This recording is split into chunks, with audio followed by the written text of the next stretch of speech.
Hello guys, I am Sandeep Mishra.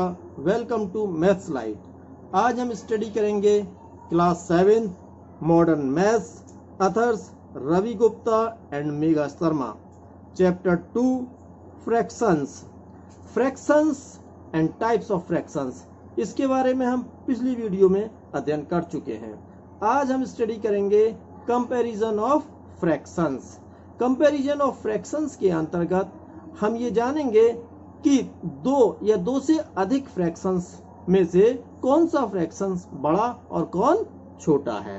To compare the fractions we have to follow some rules.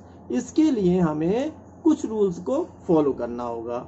Rule number 1, if the numerator of the two fractions are same, then the fraction which has the smaller denominator represent the greater fraction।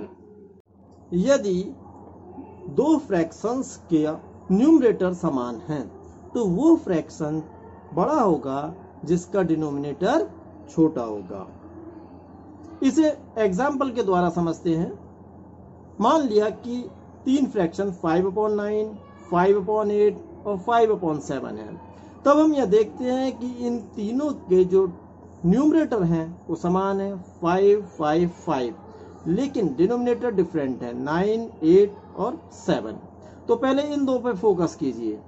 इन दोनों को अगर हम देखते हैं कि तो दोनों का न्यूमरेटर समान है, लेकिन इसका डिनोमिनेटर 9 और इसका 8।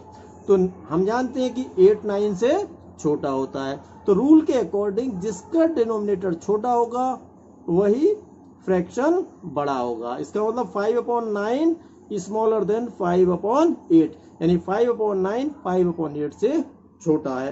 अब अगर हम इन दोनों की कंपेयर करते हैं तब यहाँ भी हम देखते हैं कि न्यूमरेटर सेम है, और जब न्यूमरेटर सेम है होते हैं तो वो फ्रैक्शन बड़ा होता है जिसका डिनोमिनेटर छोटा होता है। तब यहाँ पे 8 और 7 में छोटा कौन है? 7। इसका मतलब 5/7 5/8 से बड़ा हो गया, अर्थात 5/8 स्मॉलर देन 5/7।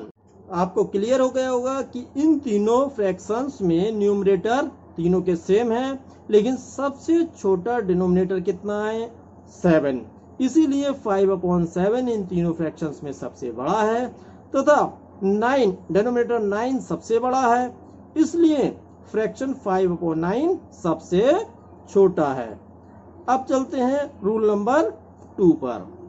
रूल नंबर 2 क्या कहता है?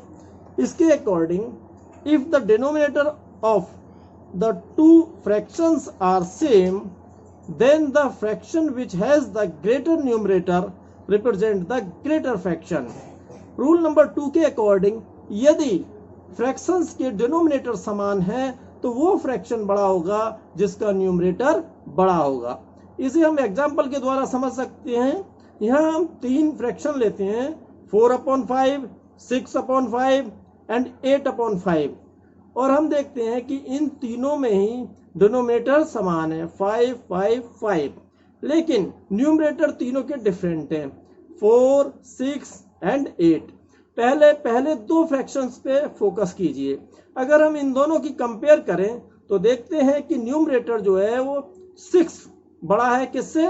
4 से, और रूल के अकॉर्डिंग वही फ्रैक्शन बड़ा होगा जिसका न्यूमरेटर बड़ा होगा जब डिनोमिनेटर समान हो तब। तो यहाँ डिनोमिनेटर समान है और न्यूमरेटर किसका बड़ा है? कौन सा बड़ा है? 6। इसका मतलब 6/5 ग्रेटर है किससे? 4/5 से। तो इसे हम लिख सकते हैं 4/5 स्मॉलर देन 6/5। अब अंतिम दो की कंपेयर करते हैं। इन दोनों में भी अगर हम देखें तो डिनोमिनेटर तो सेम है और न्यूमरेटर इसका कितना है? 6, और इस फ्रैक्शन का कितना है? 8। हम जानते हैं कि 8 6 से बड़ा होता है, तो इन दोनों में कौन सा फ्रैक्शन बड़ा हो गया? कौन सा बड़ा हुआ? 8/5। तो हम इसे लिख सकते हैं कि 6/5 स्मॉलर देन 8/5। अब हम यहाँ देख सकते हैं कि इन तीनों फ्रैक्शंस के डिनोमिनेटर तो समान है, लेकिन सबसे छोटा न्यूमरेटर क्या है यहाँ पे? 4।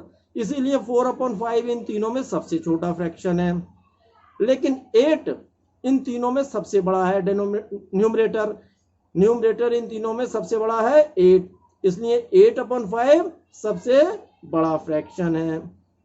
क्लियर। रूल नंबर 3 के according if numerator and denominator of two fractions are unequal, then we can compare the fractions by one of the following method. यदि दिए गए फ्रैक्शंस के न्यूमरेटर और डिनोमिनेटर भिन्न भिन्न हैं, अलग अलग हैं, अनइक्वल हैं, तब हम नीचे दिए गए दो में से किसी एक मेथड को अपनाकर उनकी कंपेयर कर सकते हैं। Method 1, by changing them into like fractions, उन्हें like fractions में बदल लें जिनका हमें कंपैरिजन करना है। आप जानते हैं कि जब हम फ्रैक्शंस को like फ्रैक्शन में चेंज कर लेंगे तो उन सभी का डिनोमिनेटर सेम हो जाएगा, और जब डिनोमिनेटर सेम हो जाएगा तब हम कंपेयर करने के लिए रूल नंबर 2 अप्लाई करेंगे।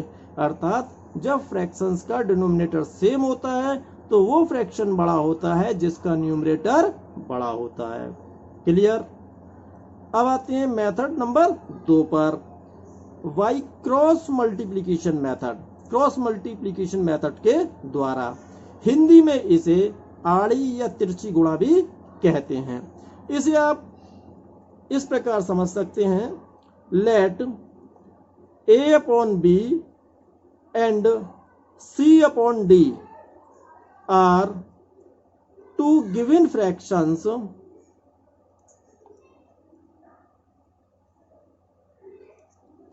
then, देखिए यदि हम a अपॉन b और c अपॉन d की आड़ी गुणा करें यानी क्रॉस मल्टीप्लाई करें तो कैसे करेंगे। देखिए a upon b c upon d ये दोनों फ्रैक्शन है, तो इनकी क्रॉस मल्टीप्लिकेशन करने के लिए क्या करेंगे, a की d से मल्टीप्लाई करेंगे और b की c से मल्टीप्लाई करेंगे।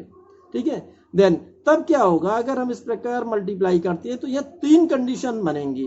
पहली कंडीशन AD, A की D से मल्टीप्लाई करी AD, B की C से मल्टीप्लाई करी तो आया BC, तो AD ग्रेटर हो सकता है किससे, BC से।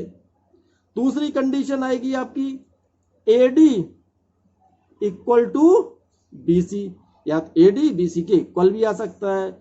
और तीसरी जो कंडीशन बनेगी वो होगी AD लेस देन BC, यानी क्रॉस मल्टीप्लिकेशन करने पर ये 3 कंडीशंस आएंगी। अब AD ग्रेटर देन BC, यदि AD ग्रेटर देन BC है तब क्या होता है, तब होगा A upon B fraction A upon B, इस कंडीशन में fraction A upon B greater होगा C अपॉन D से।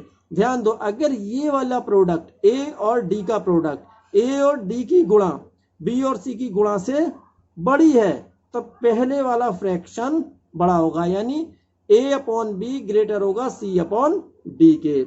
दूसरी condition AD equal to BC, यदि AD BC के इक्वल है तब A upon B fraction A upon B equal होगा फ्रैक्शन C अपॉन D के।